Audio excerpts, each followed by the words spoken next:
SB19 Stel, may importante nga pong naging pahayag matapos maka-encounter ng tila makulit na fan.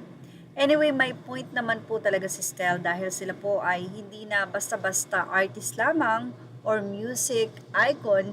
Sila po kasi ay kilala na talaga. Kaya naman panawagan ni Stel, narito po ang kanyang naging kwento sa kanyang naging live sa Weavers.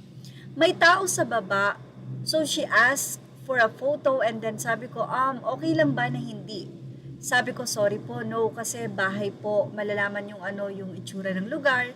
Sabi niya, hindi daw niya ipopost. Pero kasi, ayoko talaga pag ganon. So sabi ko talaga, sorry po, no po talaga. Sabi niya, isa lang daw. Pero sabi ko kasi, no po talaga, pasensya na kasi tapat talaga ng bahay. Gusto niyang magpa-picture, okay lang naman sa akin, pero kung wala dito sa area, okay lang sa akin kung wala dito sa area. Pero kasi nung nag-know ako, parang nakita ko pa noon na nagtatry siyang mag-sneak ng photo na ginaganon niya. Siguro naman, you mean no harm naman siguro, parang for keeps lang talaga. Pero ayun nga, sabi, kasi pag nag-know na, sana know na. So, yun lang.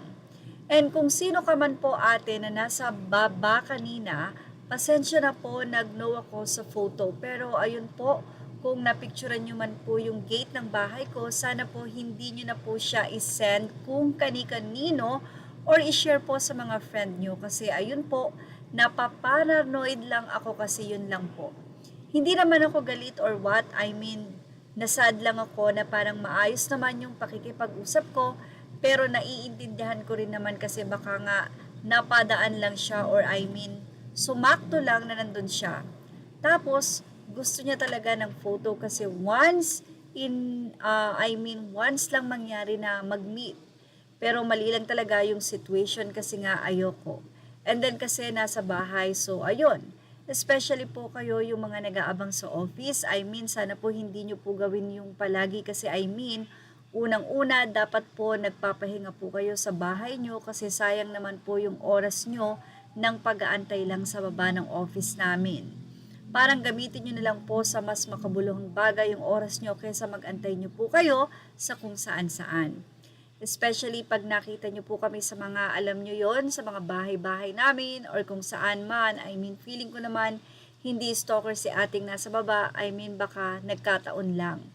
Pero yun lang, parang nakita ko kasing nagtatry pa siyang mag-sneak ng photo, ginanon niya yung phone niya.